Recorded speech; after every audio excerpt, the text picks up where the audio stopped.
Assalamualaikum warahmatullahi wabarakatuh. Waalaikumsalam warahmatullahi wabarakatuh. Selamat pagi untuk kita semua. Baik Bapak Ibu sekalian, adapun sebelum kita mulai acara ini, ada baiknya kita berdoa menurut keyakinan masing-masing.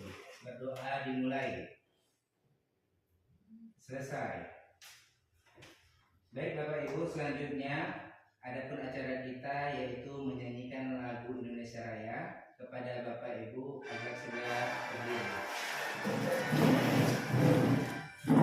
Indonesia tanah airku, tanah tumpah darahku. Di sanalah aku berdiri, jadi pandu ibuku. Indonesia kebangsaanku, bangsa dan tanah airku. Marilah kita berseru, Indonesia bersatu. Hiduplah tanahku, hiduplah negeriku, bangsaku, rakyatku semuanya. Bangunlah jiwanya, bangunlah badannya, untuk Indonesia Raya. Indonesia Raya, merdeka, merdeka, tanahku, negeriku yang ku cinta. Indonesia Raya, merdeka, merdeka, hiduplah Indonesia Raya. Indonesia Raya, merdeka, merdeka, tanahku, negeriku yang ku cinta. Indonesia Raya, merdeka, merdeka, hiduplah Indonesia Raya. Kepada Bapak Ibu kami persilakan untuk duduk kembali. Baik Bapak Ibu sekalian, ada acara selanjutnya yaitu presentasi yang akan disampaikan oleh Ibu Maria Novesa Huta Barat SPD. Kepada Ibu kami persilakan. Terima kasih kami sampaikan kepada Bapak Moderator. Di sini saya Maria Novesa Huta Barat, CGP Angkatan 10 Labuan Batu Selatan. Di sini saya akan mempresentasikan budaya positif modul 1.4. Baik. Di sini adalah konsep utama kami adalah modul budaya positif. Di mana modul budaya positif ini ada berbagai. Yang pertama, perubahan paradigma belajar, disiplin positif, kebutuhan dasar manusia, motivasi perilaku manusia, posisi kontrol restitusi, keyakinan kelas, segitiga restitusi.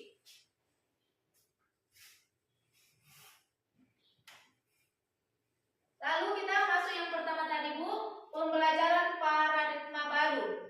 Di mana pembelajaran paradigma baru dirancang berdasarkan prinsip pembelajaran berdiferensiasi, sehingga setiap siswa belajar sesuai dengan kebutuhan dari tahap perkembangan untuk mewujudkan profil pelajar Pancasila.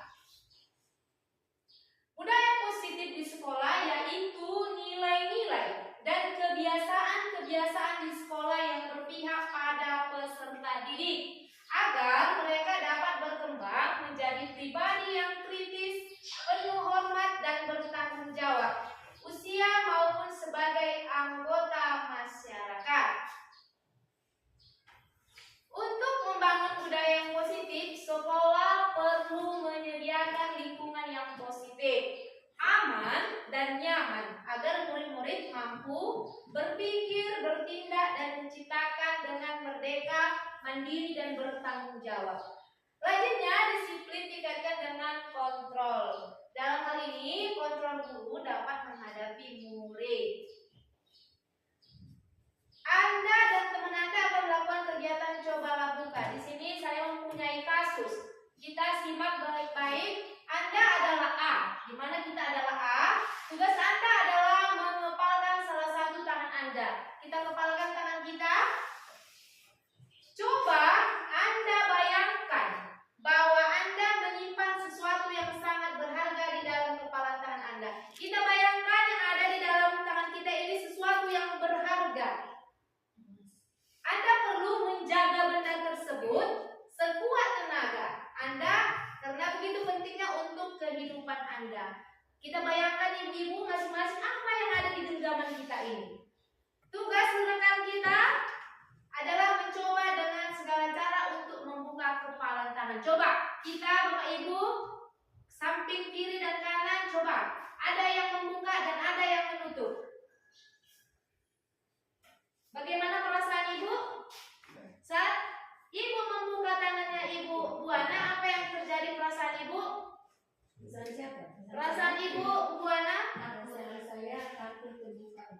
Takut karena di dalam ini sangat berharga. Di sini teman Anda boleh membujuk, menghardik, mengintimidasi, memarahi. Di sini contohnya tadi, ini tangan kiri dan tangan kanan. Tangan kanan kita ini menggenggam tangan kiri kita ini untuk membuka. Sementara yang kita genggam ini adalah hal yang berharga. Bagaimana tangan kiri kita ini untuk membukanya ini? Banyak hal yang dilakukan. Apa contohnya? Intimidasi. Harus kubuka ini kuat. Harus terjadi ini. Seperti itu. Sama sepertinya hal tadi ini disiplin positif. Menurut Ki Hajar Dewantara, bahwasanya tujuan pendidikan yaitu agar mereka dapat mencapai keselamatan. Kalau dikatakan keselamatan berarti sesuatu yang akan menuju hal yang positif. Dan agar mereka dapat kebahagiaan yang setinggi-tingginya, baik sebagai manusia maupun sebagai anggota masyarakat. Oleh sebab itu, pendidik hanya dapat menuntun tumbuh atau hidupnya kekuatan kodrat yang ada pada anak-anak agar dapat memperbaiki lakunya, bukan dasar hidup dan tumbuhnya kekuatan kodrat anak. Di sini di modul 1.4 ini belajar yang namanya kodrat alam dan kodrat zaman. Di mana kodrat alam itu adalah bawaan yang kita turunkan dari keluarga dan sekolah. Sedangkan kodrat zaman di mana kita harus semakin berusaha mengikuti zaman. Bagaimana anak itu supaya menjadi lebih menarik dalam belajar.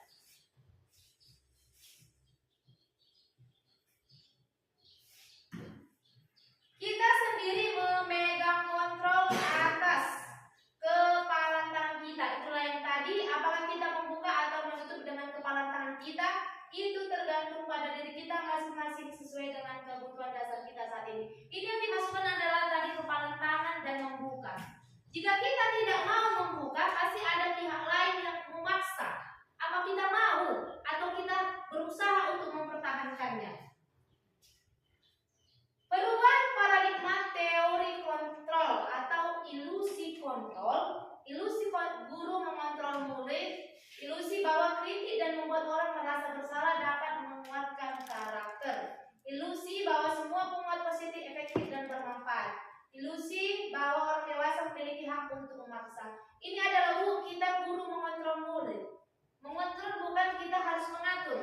Bagaimana kita mengawasi, ikut berpartisipasi supaya anak itu mampu untuk melakukan hal-hal yang positif. Di sini ada yang namanya konsep perubahan paradigma stimulus respon teori kontrol. Siapa sesungguhnya yang memiliki kontrol? Di sini ada dua, stimulasi respon teori kontrol. Kita mencoba mengubah orang agar berpandangan sama dengan kita. Kita berusaha memahami pandangan orang lain tentang dunia. Baik, di sini ada yang namanya pro dan kontra. Kalau kita ingin stimulus respon itu baik, maka teori kontrolnya pun harus baik. Kita dalam sehari-hari mempunyai yang namanya kebiasaan. Kalau kebiasaan kita baik, maka kita teori kontrolnya pasti baik. Apa yang teori kontrolnya ini? Kita pasti berperilaku yang baik. Tapi kalau kita sudah tidak baik dari stimulusnya, maka semua akan hancur di teori kontrol. Apa makna mana berasal dari bahasa Latin disiplina yang artinya belajar. Makna asal dari kata ini berkonotasi dengan disiplin diri dari murid-murid Socrates dan Plato. Disiplin diri membuat orang menggali potensinya menuju sebuah tujuan apa yang dihargai. Contoh disiplin ini adalah kita mempunyai tujuan. Buat apa kita disiplin? Apalagi kita sebagai pendidik dan orang tua. Yang kita terapkan kepada anak adalah disiplin dari rumah. Bangun pagi, melakukan apa yang bisa dilakukan untuk membangun anak itu menjadi karakter yang baik. Namun dalam budaya kita, makna kata disiplin telah berubah menjadi sesuatu yang dilakukan seseorang pada orang lain untuk mendapatkan kepatuhan. Terkadang kita, orang tua dan guru, supaya anak ini kita disiplin, kita marahi. Sebenarnya tidak. Kata disiplin ini adalah kecenderungan yang bagaimana kita menghargai, bagaimana kita menciptakan suasana yang aman dan nyaman kepada anak didik kita, kepada anak kita. Disiplin adalah kemampuan memerintah diri sendiri dalam mengontrol dan menguasai diri untuk memilih tindakan yang mengacu pada nilai-nilai yang kita hargai dengan penuh tanggung jawab tanpa terperintah orang lain. Baik Bu, seperti saya sebagai guru atau pendidik, saya mempunyai tugas yaitu disiplin. Apa disiplin saya? Yang pertama kali saya datang ke sekolah harus tepat waktu. Lalu apa yang saya lakukan lagi sesudah tepat waktu? Harus memberi didikan kepada murid. Bukan kita harus otoriter. Jangan dulu saya, orang tua saya otoriter. Kerjakan ini, kerjakan ini. Tapi yang dimasukkan disiplin di sini tidak seperti itu. Disiplin yang ada di sini pada diri kita sendiri. Diri sendiri kita yang menggali. Apa yang harus kita lakukan supaya kita menjadi lebih baik. Maksud dari nilai-nilai yang kita hargai adalah nilai-nilai kebajikan. Sifat-sifat positif manusia yang merupakan tujuan mulia yang ingin dicapai setiap individu. Tujuan yang mulia ini banyak Bapak Ibu. Apa yang kita inginkan kepada kita masa depan? Apakah kita mau bagus, baik, bertanggung jawab? Itu sudah kita mulai dari diri sendiri. Nilai-nilai kebajikan yang ingin dicapai oleh setiap anak Indonesia kita kenal dengan profil pelajar Pancasila. Apakah itu profil Pancasila? Beriman dan bertakwa kepada Tuhan Yang Maha Esa. Ini terdapat di Pancasila sila ke-1. Dan berakhlak mulia. Dikatakan berakhlak mulia ini inilah terjadinya yang namanya sopan santun. Sekarang anak kita sopan santun kurang. Maka oleh sebab itu kita harus tanamkan dari sejak dini. Berkebinekaan global. Apa ini berkebinekaan global? Di mana kita tanpa memandang suku, agama, bahasa, ras. Kita seperti semboyan Indonesia kita berbeda-beda tetapi tetap satu jua. Gotong royong. Kalau dikatakan gotong royong, ini kita saling membantu. Bagaimana kita saling membantu satu sama lain. Lalu mandiri. Kalau dikatakan mandiri, contoh di kelas, murid itu apa mandirinya? Kita kasih tugas. Baik itu tugas di sekolah, baik itu di rumah, dikerjakan. Itu yang dikatakan mandiri. Ada kemauan untuk belajar. Sedangkan kreatif. Kreatif ini sepertinya apa? Kalau kepada nomor kelas 3 yang saya pelajari, contoh bawa kardus. Kardus ini mau diapain? Apa yang bisa dibawa dari kardus? Nah, anak itu berimajinasi supaya sesuatu kardus itu menjadi bahan yang baik digunakan, bisa menjadi sesuatu yang kreatif dan bermanfaat. Lalu bernalar kritis. Contoh bernalar kritis ini, kalau saya rasa ke kelas 3 ini masih kurang. Mengapa? Bernalar kritis ini sudah jangkauannya sudah agak tinggi. Namun dari kelas rendah kelas 3 ini harus sudah ditanamkan. Contoh bernalar kritis ini seperti apa? Anak ini dibuat seperti contoh mempunyai masalah. Mempunyai masalah itu apa? Anak berkelahi dalam kelas. Apa yang harus dilakukan si anak ini untuk menyelesaikan permasalahan yang ada dalam kelas? Yang pertama, pasti dia harus mengadu atau memberitahu, Bu, aku yang mesianu. Habis dilaporkan sama guru. Guru memberikan masukan, guru memberikan yang namanya itu tak boleh seperti wejangan. Apakah anak itu terima? Nah, ini yang dinamakan bernalar kritis.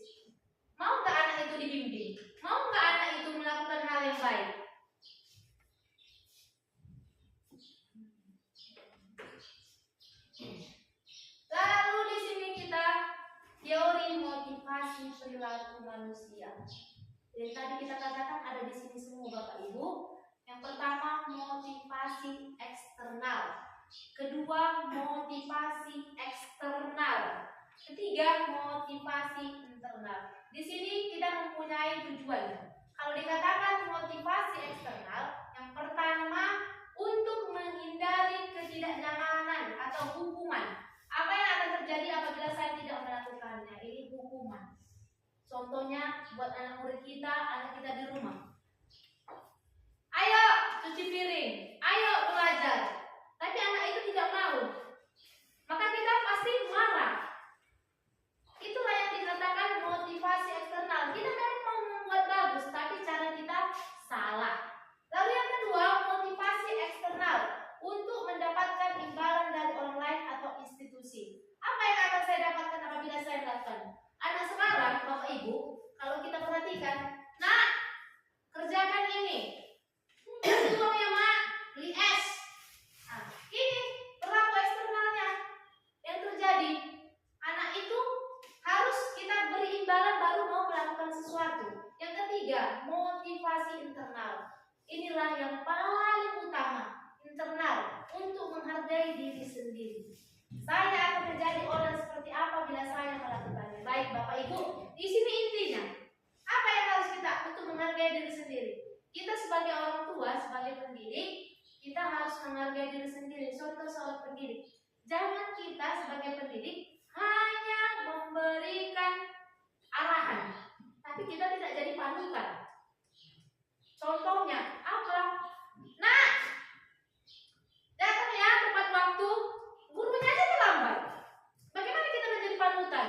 Atau, nah, ke sekolah pakai pakaian rapi ya, sementara gurunya pakaiannya bagaimana? Atau orang tua di rumah, nah, jangan pergi-pergi kau belajar, tapi orang tuanya tidak mendukung belajar, malah mamanya menggosip. Nah, inilah dia motivasi internal. Harus terjadi pada diri kita sendiri dulu. Kita hargai diri kita, barulah kita berdampak kepada orang lain. 5 posisi kontrol guru. Ada 5. Kita tanpa kita sadari, kita sebagai penghukum, kita pembuat merasa bersalah, teman, pemantau, manajer. Di sini ada 5. Coba saya jelaskan satu-satu. Penghukum. Baik, contoh penghukum ini, ada anak melakukan kesalahan, itulah kau. Apa yang mempersiapkan satu hari ini? Kita jadi menghukum dia, membuat dia down, membuat dia itu takut. Itu hukuman, bukan dengan cara kekerasan. Ucapan termasuk juga dengan penghukum. Lalu kedua, pembuat merasa bersalah. Nah, ini pembuat merasa bersalah. Contohnya, anak itu berkelahi, anak kita berkelahi. Apa yang kita rasakan? Kita dudukkan mereka berdua. Kita tanya satu-satu. Kenapa kalian berkelahi, nak? Apa sebabnya, nak? Pasti anak itu yang begininya bu, begininya mak, begini. Nah, jadi di sini membuat merasa bersalah. Kita tanya anak murid, kita kasih feedbacknya, kita kasih referensinya, bahwasanya yang dia dilakukan itu salah. Maka dia merasa bersalah tanpa disadari. Si anak membawa ke dirinya, oh iya ya, salah aku tadi. Lalu teman ini bagaimana? Guru dengan murid. Teman, bukan termasuk maksudnya teman sebaya ya. Teman ini guru, orang tua bisa menjadi teman anak. Bagaimana caranya? Apa yang dibutuhkan anak? Kita tanya. Nah, kamu maunya yang kayak mana kita belajar? Nah, bagaimana? Apa mau makan? Nah, pasti ada kan maunya kita jadi teman anak. Pada saat-saat tertentu kita bisa jadi teman anak, teman curhatnya, teman dia untuk bermain. Pasti kita lakukan di rumah baik pun di sekolah. Lalu pemantau. Pemantau ini adalah di mana kita sebagai pemilihan. Contoh, kita dari jauh sudah melihat anak itu terlambat. Kita panggil. Nah, sini nak. Padahal kita tahu si anak itu terlambat, udah nangis di ujung sana. Sini nak. Karena kan anak-anak itu tidak mau, takut. Padahal kita tahu ya, sebenarnya yang ada masalah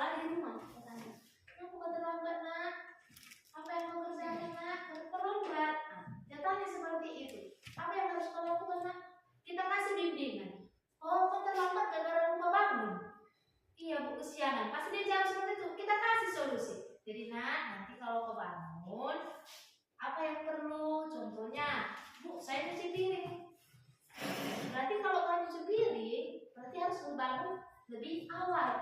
Kita kasih solusi.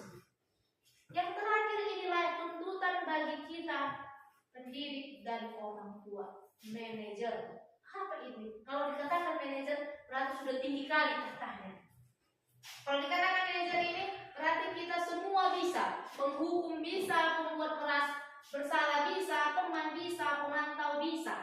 Mengapa seperti itu? Tanpa kita sadari kita juga penghukum. Tanpa kita sadari kita membuat merasa bersalah. Tanpa kita sadari kita menjadi teman. Kita juga jadi pemantau.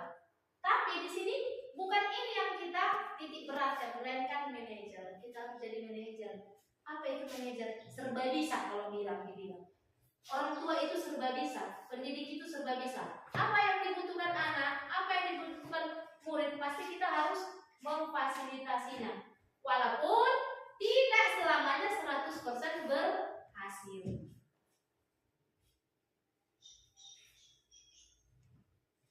Di sini pernyataan. Siapa yang mengatakan, saya kecewa sekali dengan kamu. Pembuatan orang merasa bersalah. Tanpa sengaja kita pernah merasakan kecewa. Contohnya, kita diiming-imingi sesuatu. Ternyata sesuatu itu tidak berharga. Pasti kita kecewa. Lalu yang kedua, kamu tidak pernah benar melakukannya. Ini adalah penghukum seperti tadi. Kita menghukum orang. Tanpa kita tanya, kita hukum dia. Kenapa kamu lambat? Udah, aku sama sana. Nah, inilah kata-kata menghukum. Lalu tadi, ayolah lakukan demi ibu teman. Ini teman. Ayolah nak, kita kerjakan ya nak sama-sama. Ini dia. Lalu pemantau tadi sudah. Apakah kamu mau mendapatkan stiker bintang hari ini? Pemantau itu tadi kita melakukan tanya jawab. Bagaimana kamu bisa menyelesaikan masalah ini? Ini manajer, inilah kita. Inilah yang dituntut Bapak Ibu, manajer. Bagaimana kamu bisa menyelesaikan masalah ini? Kita titik beratkan dari awal permasalahan, pertengahan hingga akhir, kita selesaikan dengan murid, dengan anak kita. Penghukum, inilah yang harus kita hilangkan pada diri kita sendiri. Kenapa? Kita selalu sering, bahkan setiap hari, ada aja kita hukum anak itu. Orang tua di rumah pasti, nah, Pak cuci piring, mintalah uang. Bapak itu, nah itu termasuk penghukum ibu-ibu. Bukan hanya telah dipukul, Pak, itu penghukum, bukan. Ucapan itu juga penghukum. Keyakinan kelas, kita ini keyakinan kelas untuk para pendidik ya. Tapi keyakinan kelas ini ada di kelas masing-masing, seperti saya di kelas 3, ini dia. Apa pengertian keyakinan kelas? Keyakinan kelas adalah nilai-nilai kebajikan atau prinsip-prinsip universal yang disepakati bersama secara universal, lepas dari latar belakang suku, negara, bahasa maupun agama. Menurut dosen 1998, suatu keyakinan akan lebih memotivasi seorang dari dalam intrinsik. Seorang akan lebih bersemangat untuk menjalankan keyakinan daripada hanya sekedar mengikuti serangkaian peraturan. Contoh Bapak Ibu, coba kita perhatikan di sini. Semalam kami mempunyai keyakinan kelas. Apa saja itu? Anak ikut berpartisipasi. Ikut berpartisipasi dengan cara apa? Dia memikirkan apa yang kubutuhkan, apa yang harus kulakukan supaya aku disiplin. Yang pertama di sini taruhnya saling peduli, menghargai dan membantu sesama lain. Nah, ini positif. Saling peduli. Berarti jika ada sesuatu masalah, ada orang yang perlu bantuan, kita harus ikut membantu. Yang kedua ini, perhatikan buku setelah belajar. Ini termasuk disiplin positif. Mengapa? Anak kita sering, apalagi yang masih kelas rendah, tidak bisa merapikan buku. Di sini dirapikan bukunya bukan harus murid, ikut gurunya juga membantu untuk di kelas rendah. Tapi kalau sudah di kelas tinggi, pasti sudah bisa merapikan buku. Lalu ketiga, berterima kasih jika dibantu orang lain. Ini sangat-sangat harus kita tanamkan. Mengapa? Kita minta tolong kepada murid, jangan pernah kita malu untuk berterima kasih. Terima kasih ya nak. Contohnya, nak, ayolah kita kutip sampah. Sesudah dikutip anak sudah bersih. Ya udah kita katakan terima kasih ya nak, udah membantu, udah bersih sekolah kita. Jangan kita sesudah kita suruh anak, kita tidak mengucapkan terima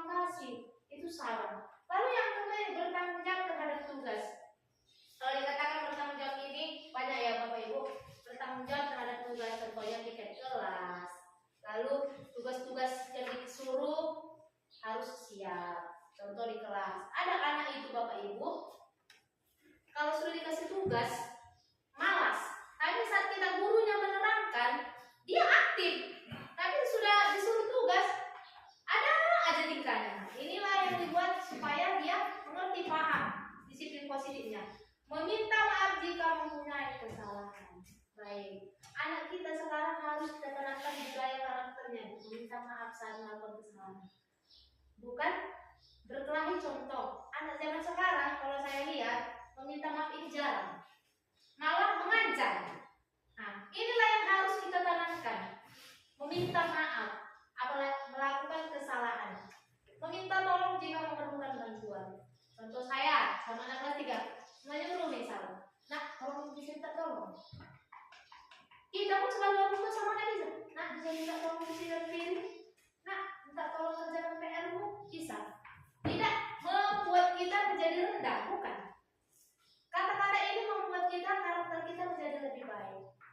Lalu mengerjakan tugas tepat waktu dan aktif di kelas, meminta izin sebelum keluar kelas. Ini tuh saya tanamkan di kelas 3, meminta izin sebelum keluar kelas. Lalu berdoa sebelum dan sesudah belajar. Kita sudah sebelum kita tadi memulai pelajaran, kita sudah berdoa. Pembentukan keyakinan kelas. Keyakinan kelas bersifat abstrak daripada peraturan yang lebih rinci dan konkret. Coba perhatikan Ibu, keyakinan kelas berupa pernyataan yang universal.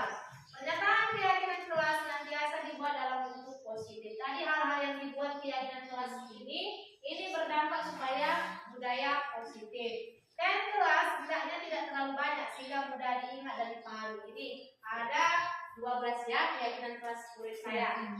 Semua warga kelas baiknya ikut berkontribusi dalam membuat kegiatan kelas lewat curah pendapat. Curah pendapat ini apa? Yang digali pada dirinya sendiri. Kami butuhnya apa? Kami apa yang kami lakukan? Lalu bersedia meninjau kembali keyakinan kelas dari waktu ke waktu. Baik. Keyakinan kelas ini bisa saja berubah. Berubah bagaimana? Contohnya, ini sudah terlaksana. Bu, tambahin ya Bu, ada yang perlu saya tambahin. Kita tambahin. Nah, jadi ini patokannya adalah bisa berganti. Di sini ada peraturan keyakinan kelas, peraturan tanggung jawab, menghormati orang lain, menghormati dan memberikan komitmen keselamatan, kesehatan. Segitiga restitusi. Baik, inilah pokok pembahasan saya tentang solusi segitiga restitusi.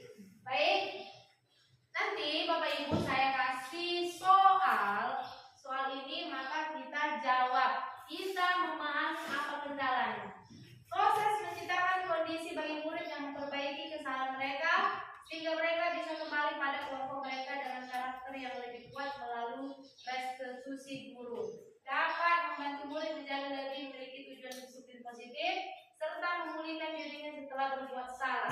Bantu murid untuk jujur pada diri sendiri dan mengevaluasi dampak dari kesalahan yang dilakukan, memberikan penawaran bukan paksaan. Ini Bu, ada di sini segitiga restitusi, ada dia berbentuk segitiga. Mengapa dia segitiga? Karena dia saling berhubungan. Yang pertama yaitu menstabilisasikan identitas. Yang kedua, validasi tindakan yang salah. Ketiga, menanyakan keyakinan. Tahapan segitiga restitusi, yang pertama menstabilkan identitas. Berbuat salah itu tidak apa-apa. Tidak ada manusia yang sempurna. Saya juga pernah melakukan kesalahan seperti itu. Kita bisa menyelesaikan ini. Bapak Ibu tidak tertarik mencari siapa yang salah, tapi Bapak Ibu mencari solusi. Lalu kedua, validitas tindakan yang salah. Inilah contohnya. Padahal kamu bisa melakukan yang lebih buruk dari ini ya. Kamu pasti punya alasan. Lanjut Pak. Lanjut lagi Pak. Menanyakan keyakinan kelas. Apa yang kita percaya sebagai kelas atau keluarga? Apapun nilai-nilai umum yang kita telah sepakati, apa bayangan kita tentang kelas ideal? Kamu mau jadi orang yang seperti apa? Inilah tentang keyakinan kelas yang tadi ini. Terima kasih. Baik, Bapak Ibu, ada yang perlu dipertanyakan? Saya kasih waktu 5 menit untuk bertanya.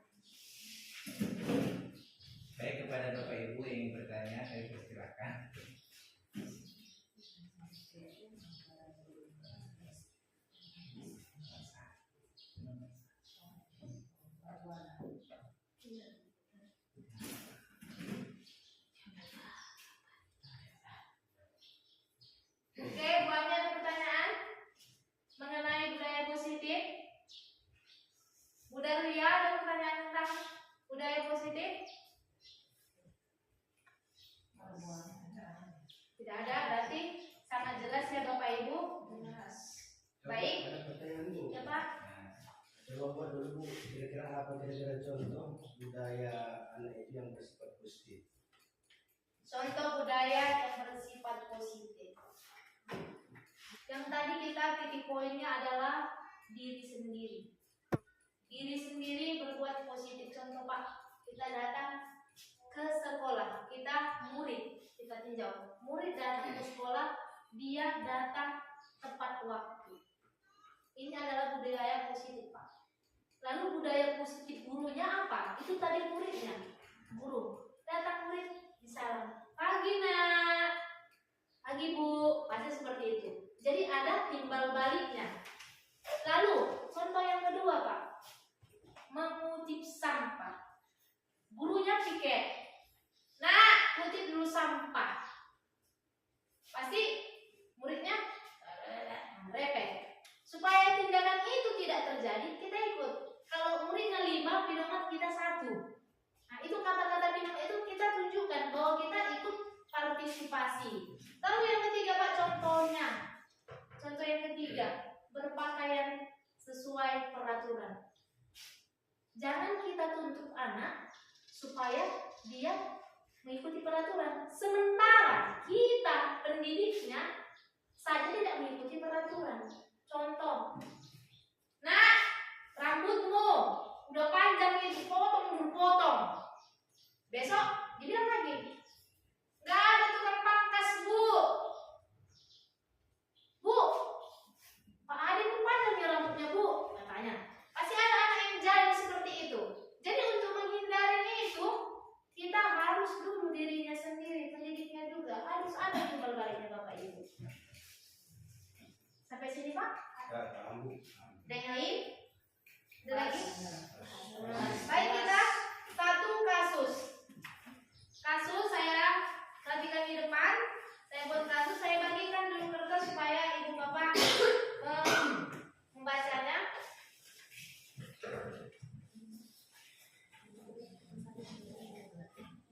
Oke, baik, kita sepakat kasus yang berapa? Saya mempunyai kasus sampai 4.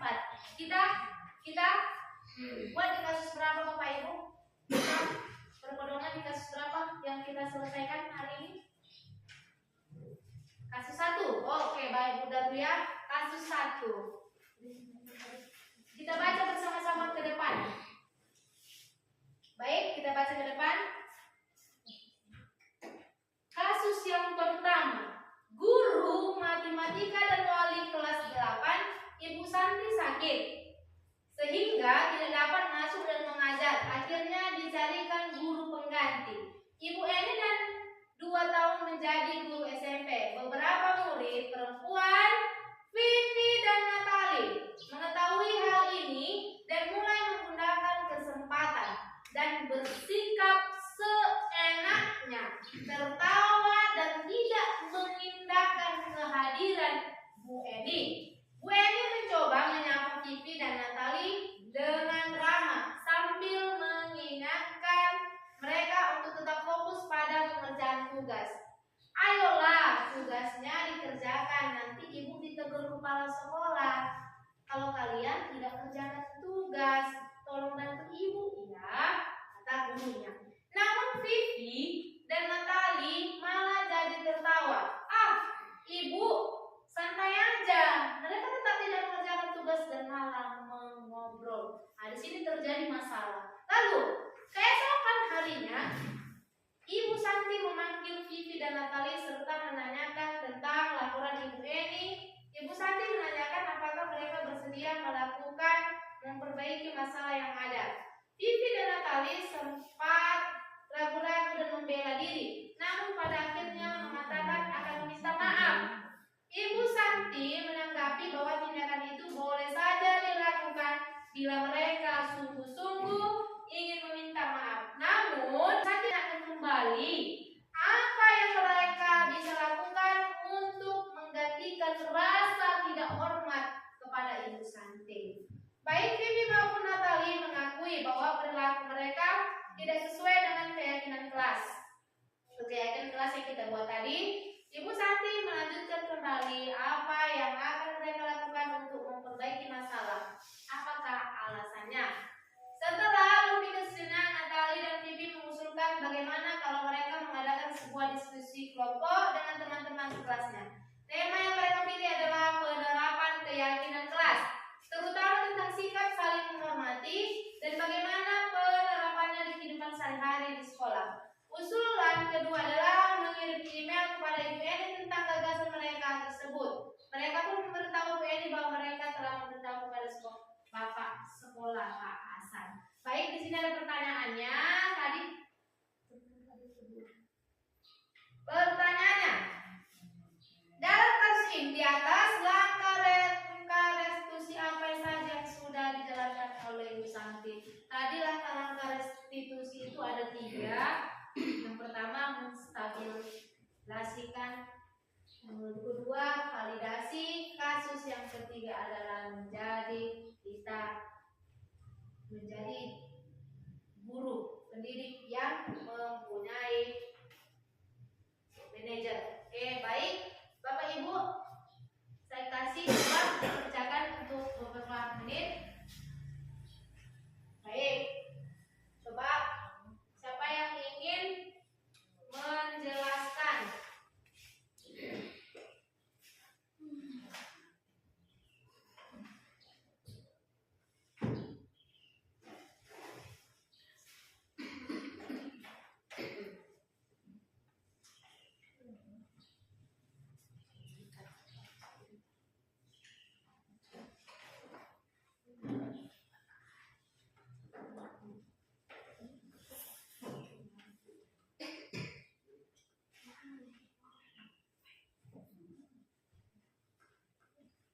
Oke, baik. Ada 3 tadi, kita menstabilkan identitas, validasi tindakan salah, dan menanyakan keyakinan kelas. Silakan Ibu Daria.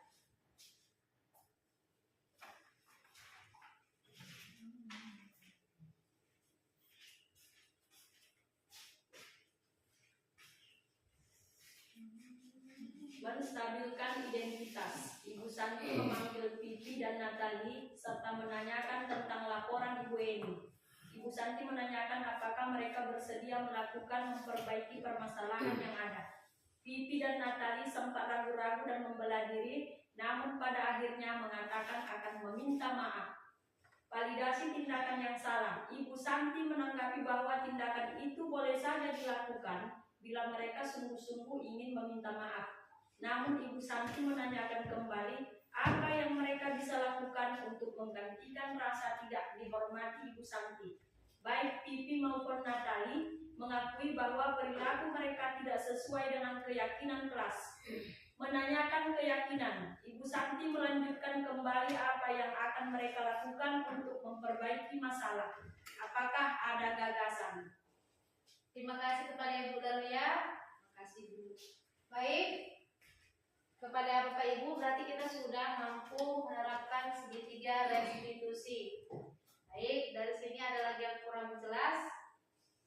Pas Bu, pas. Baik. Untuk tahap ini tentang pembelajaran sosialisasi modul 1.4 budaya positif saya sudahi. Saya ucapkan kepada Bapak Ibu terima kasih.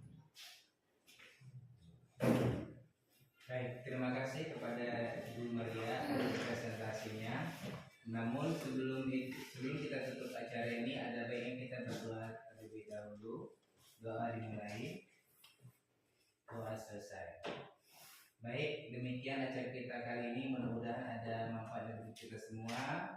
Dan saya sebagai moderator MC mohon maaf apabila ada kesalahan dan saya. Wassalamualaikum warahmatullahi wabarakatuh. Selamat pagi. Assalamualaikum warahmatullahi wabarakatuh. Selamat pagi anak Ibu. Pagi Bu. Bagaimana kabar hari ini? Sehat Bu. Syukurlah semua anak Ibu sehat. Sebelum kita memulai pelajaran, alangkah lebih baiknya kita berdoa. Ayo Ananda, pimpin doa kita nak. Doa mau belajar. Bismillah.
kelas. Ibu bacakan ya nak, lihat diperhatikan di depan.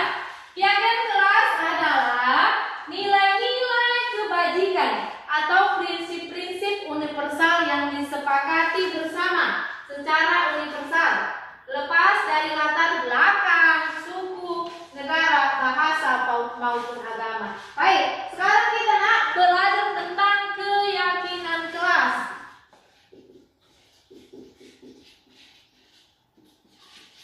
Baik, tadi ibu sudah memberikan kertas. Coba kertasnya ditulis. Bu, contoh keyakinan kelas itu apa? Contohnya tadi kita sudah memulai pembelajaran dengan berdoa. Sekarang coba kita sama-sama menulis apa keyakinan kelas kita yang ingin kita buat. Silakan anak ibu kasih waktu 3 menit untuk menuliskan.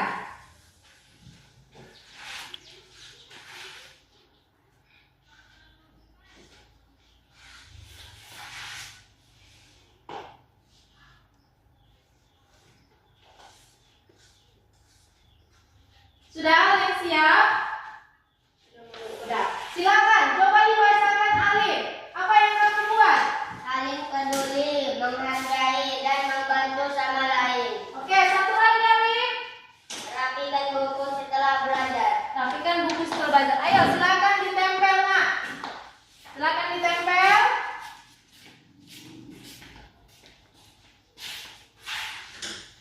Yang lain udah ada yang siap? Ayo, coba sebutkan apa yang ditulis Riko. Meminta maaf jika mempunyai kesalahan. Meminta tolong jika memerlukan bantuan. Oke, silakan maju. Riko, supaya ditempel. Ada lagi yang lain anak ibu? Ada Bu. Silakan bacakan. Nanda. Bertanggung jawab terhadap tugas. Oke, bertanggung jawab terhadap tugas. Lalu, Mengerjakan tugas tepat waktu. mengerjakan tugas tepat waktu. Ayo, silakan ditempel nak. Silakan maju, silakan ditempel. Ada lagi anak ibu? Ibu, Oke, sebutkan Imam. Apa yang kamu tulis Imam? hormati guru dan teman, Hormati guru dan teman. tepat waktu dan aktif di kelas. Tepat waktu dan aktif di Kelas. kelas. Oke.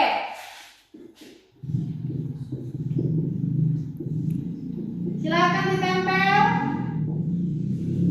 Lalu ada lagi? Ada Bu. Ayo sebutkan. Ahmad. Minta izin sebelum keluar kelas. Minta izin keluar kelas. Lalu Berdoa sebelum dan sesudah belajar. berdoa dan sebelum belajar. Silakan tempel anak ibu.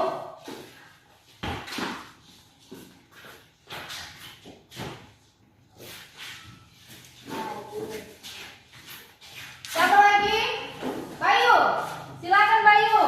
Maju, tempelkan Bayu.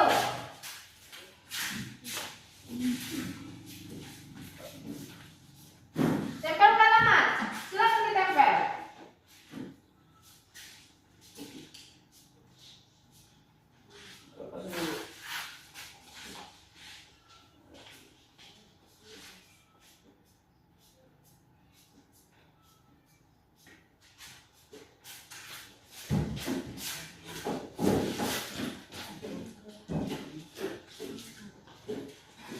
Ayo Bayu. Bisa Bayu? Mana punya Bayu?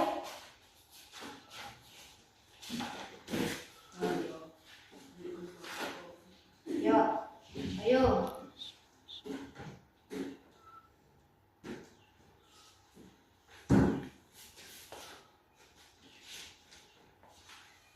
Oke, baik. Tadi kita membuat keyakinan kelas. Membacakan ya nak? Membacakan lihat. Saling peduli, menghargai dan membantu sama lain. Kedua, rapikan buku setelah belajar. Ketiga, berterima kasih jika dibantu orang lain. Keempat, bertanggung jawab terhadap tugas. Kelima, meminta maaf jika mempunyai kesalahan. Keenam, meminta tolong jika memerlukan bantuan. Ketujuh, mengerjakan tugas tepat waktu. Ke-8,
sesudah belajar. Lalu apa Riko lagi? Bacakan yang di atas Riko. Saling peduli. Saling Peduli. peduli, Menghargai dan membantu. menghargai Membantu dan menolong. dan membantu. Oke. Lalu apa lagi? Rapikan buku setelah belajar. Rapikan buku setelah belajar. Lalu apa lagi? Berterima kasih jika dibantu orang lain. Berterima kasih jika dibantu orang lain. Oke, baik. Apa lagi nakku? Bertanggung jawab terhadap tugas. Bertanggung jawab terhadap tugas. Meminta maaf jika mempunyai kesalahan.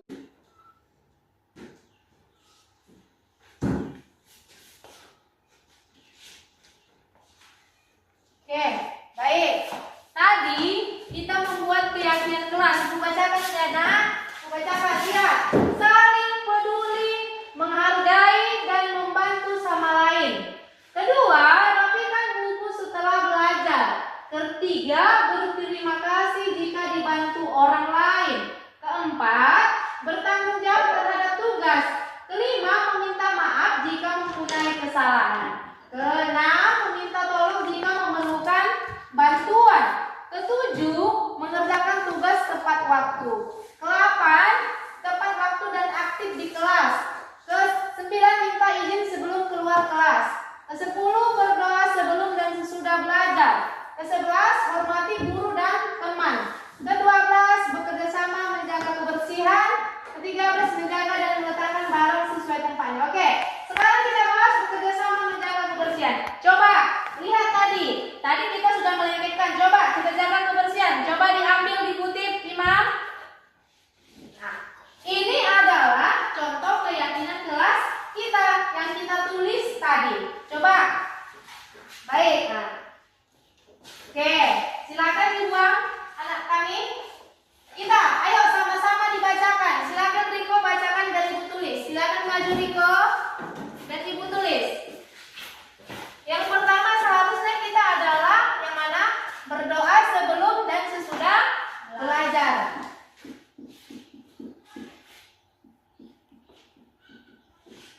Dan sesudah belajar. Lalu apa Riko lagi?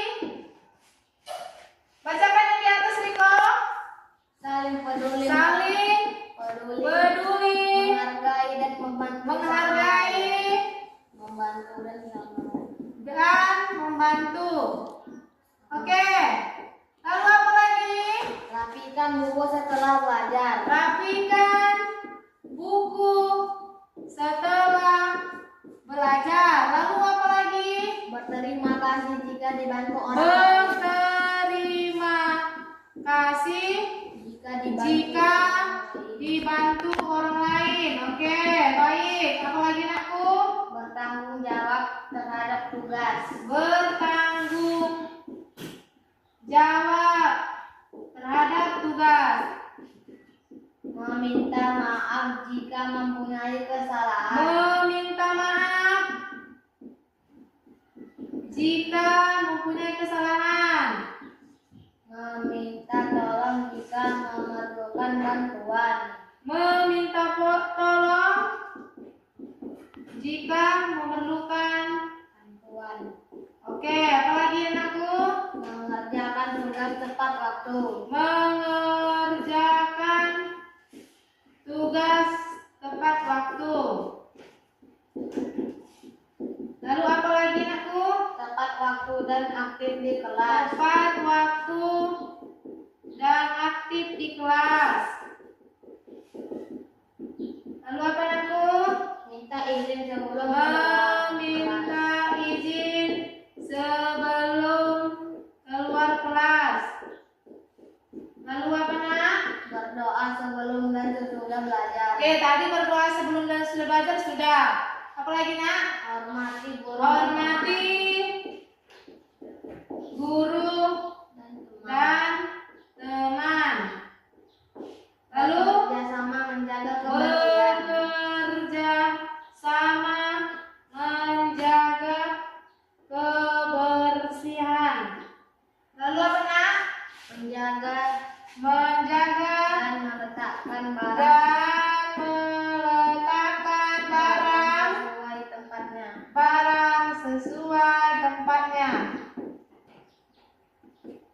Sudah?